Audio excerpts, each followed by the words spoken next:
I don't think you ever hit me with no deal breaker. Well, my deal breaker for him, I tell him if he cheat or beat, I'm out. Listen, I told her she get one of the two. Can't get both. Got the magic happening. Girl, the feeling is great and I'm loving it. Hey, we got the magic happening. Everything that we need, everything that we beg, girl, the magic's happening. And the feeling is great and this feeling is great, girl, the magic happening.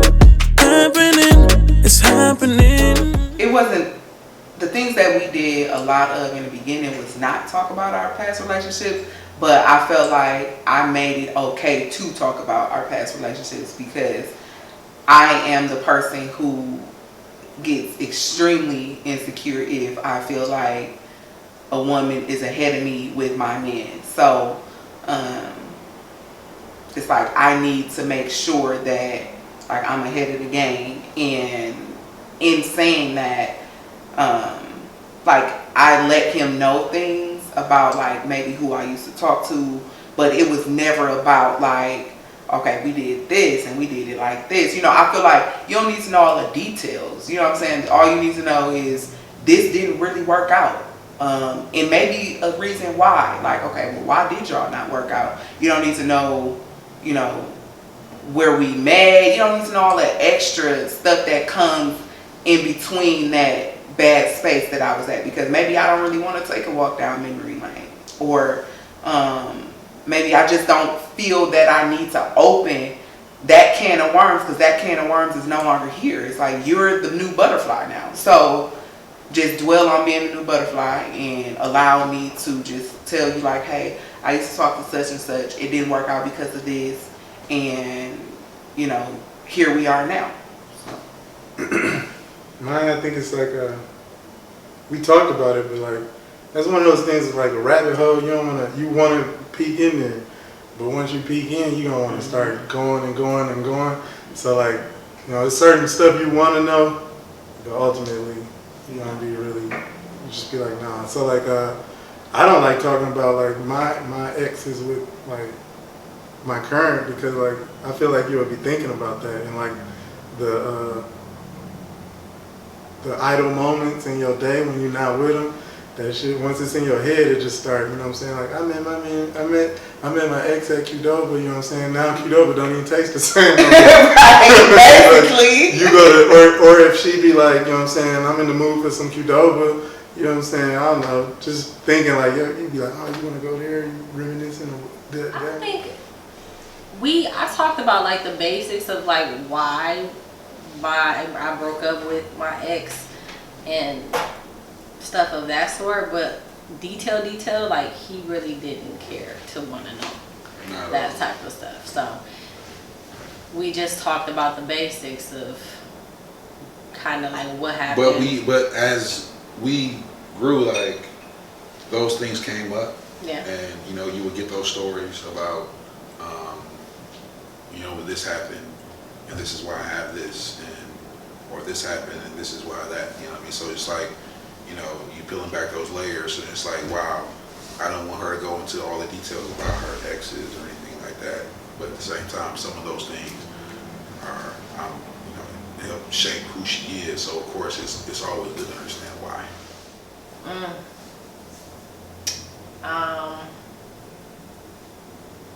His poker nights. When he would say that he hanging out with the boys, and him saying that he wasn't coming over period was weird for me, because it's like, why are you not coming over? That was always my question, like, why? So if you're not coming over here, I must be coming over there. That was always my train of thought, because it's like, then we had the conversation of it's okay to have our alone time, our days apart. It's gonna be times where that happens. Stop laughing. It's actually funny. But so I would say that it was how he communicated certain things, and that made me feel like something else was going on, because he was horrible at communication in the beginning, horrible, and I had to mold him in my I don't know if I want to say expectation of communication, but I had to tell him, and not just tell him, but show him. Because I would communicate with him how I expect him to communicate with me, and it just built from there. So, and it would be hilarious because she would tell me something. I'm like, why are you telling me that?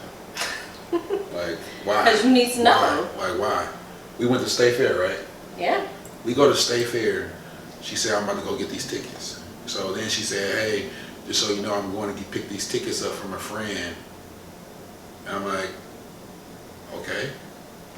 And I'm like, why are you telling that? So why don't you want you to know? I'm like, well, tell that nigga I said good looking on the plug for the tickets. Like what we talking about? I don't know why like that was the thing, but it's just like she does that though. She'll tell me details, and I do appreciate it. But I am not used to just sharing details. Like she wants me. She texted me one time and said, I want to implement a new communication strategy for us. And that was based on what had occurred, though. Anyway, I want to implement a new communication strategy. Basically, she wanted me to tell her what I was doing every night of the week on Monday or Sunday. And I'm like, it's just not going to happen per se. Yeah, per se. No. She wanted me to communicate that. So when I thought about it in my head, it sounded better in my head than when it came out. And when I read it in the text, I'm like, when I saw it, I said, that's not gonna work either. So it's like me, I'm trying to figure out how we could better communicate. I'm not cussing at you.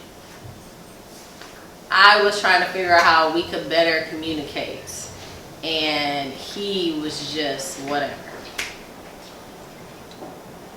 I was, but it was good though. It was good too, and the one thing I really respect about her is her willingness to put her expectations out there, to put what she wants and what she needs from somebody in order. From you. That's what I'm talking about.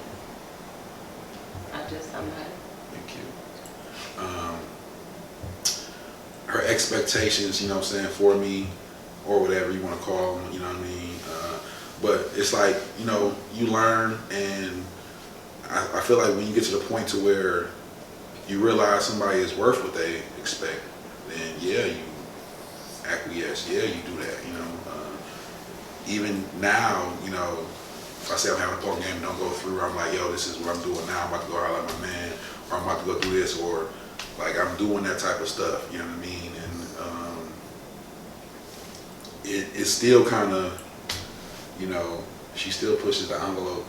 It's new for him, but I appreciate his effort, and I acknowledge his effort. I was scared to tell her that I smoke blacks, like miles. You know, smoking, especially cigars, like, you know, everybody smoke weed nowadays, you know what I'm saying? And I smoke cigars when I'm sipping. I got one in my pocket right now, you know, I'm gonna hit that motherfucker, you know what I'm talking about? But I was scared to tell her that, and because of fear of how she would perceive me actually smoking blacks or cigars. Times I'm like, you do that, you know what I mean? But, you know, I mean, you gotta be yourself at the end of the day, you know what I'm saying? So it's like, I know that's what I do, and it was kind of, you know, she said, I was like, you know, I kind of played it off at first, like, oh, I smoke from time to time, you know. You know what I'm saying? No. I time to time, my butt. I smoke from time to time, you know what I'm saying? You smoke. I hit the blickety, you know, every so often, and yeah, that wasn't the case, you know what I mean? But then, you know, I began to just, you know, learn some things. I think hookah, smoking hookah, and then you trying to implement can I smoke the black? And it just became normal. If I had just not been scary about it and been like, hey, you know, I smoke black, she would have been like, cool. And that'd have been that on that. Like I didn't have to go through all this whole thing. Like I would literally you know, if I was going through and I knew I was hitting the black, I would, you know, shower, mouthwash, gum, floss, everything, and then she is still smelling. She Yeah. still smell like you can smoke, huh? Yeah. Fuck, you're right.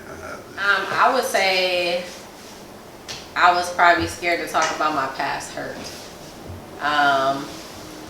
And just like my trust issues and the things that I dealt with in my past relationships, as far as all the way back to like with my daughter and dad, I would say that it was hard for me to voice that to him, because to me that was like a sign of like weakness. And then a man who visualizes a woman as weak can also visualize her as like a target or vulnerable, or, you know, I can have her the way I want to. So I didn't want to come off like that. I didn't want to have that to be able to be used against me in some type of form. So therefore it was hard for me to communicate that with him, my past hurt. But eventually we got to a place where I could communicate certain things with him, my past hurts, and actually it felt like a relieving, like a weight off my chest for me. That's what I would have to say. Something that I told Austin in my relationship with him that I felt was detrimental is my sexual experiences, and I felt like it was like a deal breaker for him, where it was just like, you know, like, oh, this is not cool, or this is cool. And once I told him, I'm like, okay, like, you cool with it? Like, you're fine? And he was more of like, yeah, like, we're good. Next subject. So I just felt like, you know, by me saying, you know, the things that I've experienced, he just was cool. Like, I'm like, oh, this is different. And me in the past, I didn't think that, you know, like, men that I dated would be okay with me just exposing myself to them, in the sense of just being comfortable with me telling them, or just like they would play on the things that I was into. So it was more like, I felt like I can tell Austin, like, yeah, this is what I like, this is what I'm into, and he was just cool with it. He just went along with it, and it was like literally like, okay, next subject, so what do you want to do tonight? Like, I'm like, okay. So it was just super cool. I feel living together prior to marriage is important. I feel like it's important because you can be in a relationship with someone and you have no idea how that person actually lives. You know, and living together and being married is like two key entities. Like they go hand in hand. So I feel like in order to really, really get to know someone, no matter how long you have known that person, until you actually live with that person, that's when you truly get to know that person. Truly. And I feel like it's just important. I feel like it's very important before you commit yourself, because as I always say, if I get married, there's no divorce. I'm not divorcing. You better go downstairs, sit on the couch. You better go sit in another room if you're mad, whatever, because we not getting divorced. So I want to be absolutely sure. And I feel like living together and learning that person in that type of environment will give me that absolute sureness that I need. I don't believe in living together before marriage. I feel like marriage is something that we're entering into, and it should be new. It should be something that we're going to experience together. And living together is a part of that. I feel like if you live together and that's your girl, or that's your guy, or your male boyfriend or girlfriend, those situations, you don't treat her as a wife. You don't treat him as a husband, because you guys don't take on those roles in that relationship at that time. Because if that was the case, if you're living together, then why do you need to have, you know, a marriage? Why do you need to have that? Because you can just live together and then just live together forever. But, you know, marriage is one of those things, a commitment that you're making. As far as, you know, living with someone I've had roommates. I've lived alone. To me, I'll be totally transparent. Like when I have a roommate or someone that I'm cohabitating with, my level of awareness is heightened because I know that. You know what I mean? So I don't believe it's that. It's never been a woman though, hasn't it? It's never been a woman. It has. Not the one not the one I'm thinking about, but it has. I had lived with my mama for a little bit when I moved to Charlotte, North Carolina. Okay, but I'm talking about relationship wise. I'm not talking about that. No, never lived with a woman in my life, and I won't unless she's my wife. That shit rhyme. It's gonna be like that's like a step. You know what I mean? Like you gotta, cause I think it's necessary before you get married though, cause you gotta. I think that like gives you the most intimate, like you're closest to seeing how that person is, like from beginning to end. You know what I mean? So like you need to know if you can. Like you in your dating phase, I would assume like you getting enough information to know if you can be with that person, but like you can only know so much Right. living in different places. So I think it's important that at some point you do move in before marriage, and I think that determines that lets you know like if you actually can like make that next big step. So I think it's important, but I don't know. It's important. I think that the live-in phase before marriage, I kind of don't want to do that. I'm against it because, like I said, I feel like, you're going to spend your time with this person, either way. So we're going to coexist in one realm or we're not. So, like, yeah, you have the ability to come to my house and I have the ability to go to yours at any point.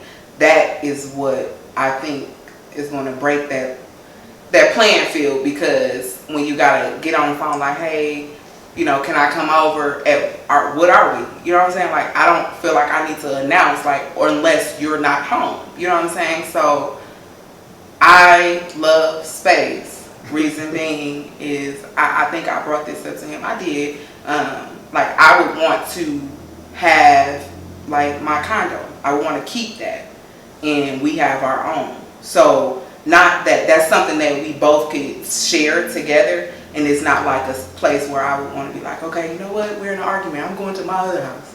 It's more like, this is just this space that, I just want to be able to just unwind and relax and just think. The reason why I feel that I would want to keep my condo is because of basically childhood trauma. The feeling of not having somewhere to go is what I am scared of most. So, not saying that my man or my soon-to-be husband can't protect me or we will never have a home. It's more of childhood traumas of where, like, okay, you're going from house to house to house to house.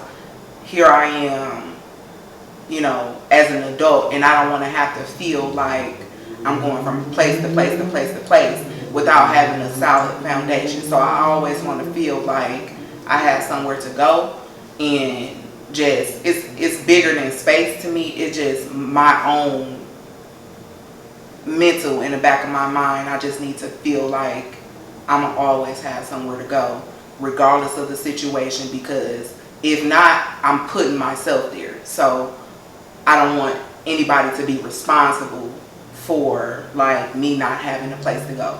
If it's coming down to something detrimental or traumatic, then here's my stomping ground. So it's more about having a solid foundation because of childhood trauma. I'm cool with it because, like, I know it's like a peace of mind type of thing, and I don't know. I feel like I got like little things about me that like I need to have to just give me peace of mind, even if it looks like extra or whatever to somebody else. It's more so having that peace of mind. So I'm definitely cool with it because whatever comfort she needs, like, I would want her to have that. You know what I'm saying? To feel comfortable with where she at all times. don't recall talking about deal breakers. I know one thing he asked me was, "Have you ever had a train ran on you?" And I'm like, "No." And so I think after that we was good to go. I was like, I ain't never, can't nobody say that. The reason I said that is because that was a thing back then. Like,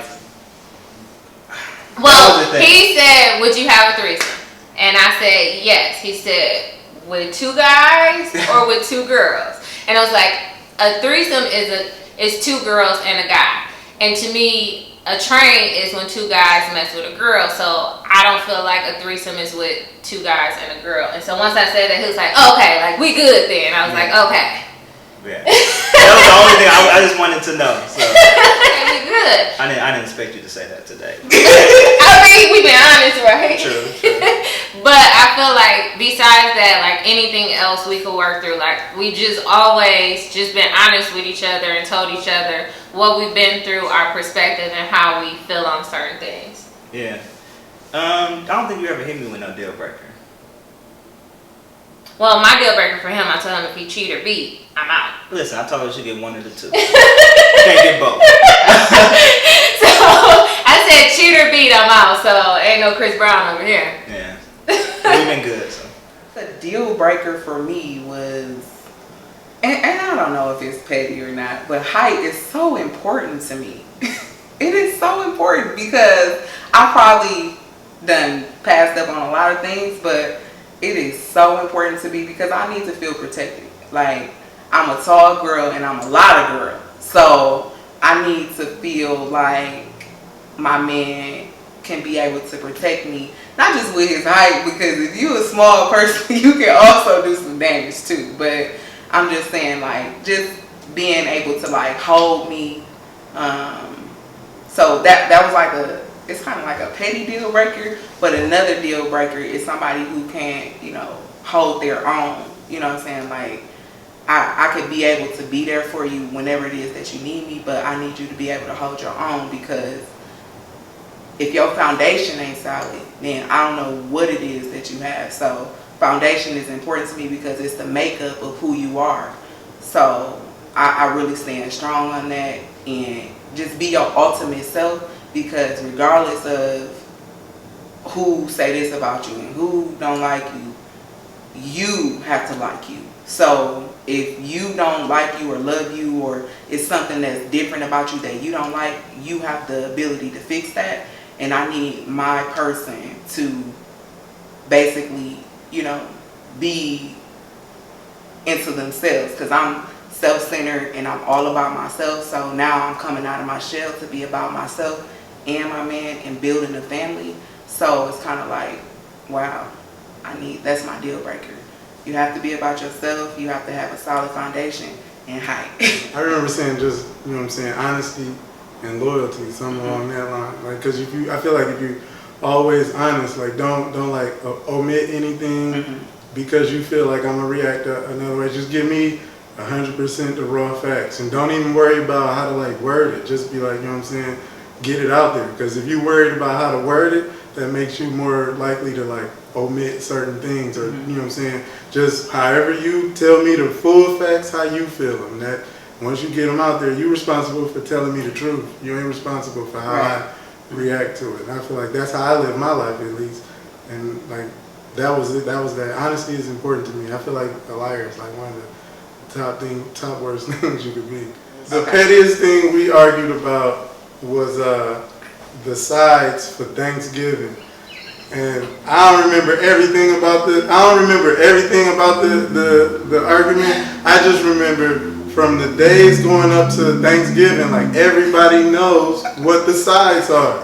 So like the sides you can get anywhere. Like we gotta get sides. Okay, that's the easiest. I just walk somewhere and get it. Boom, boom, boom, done.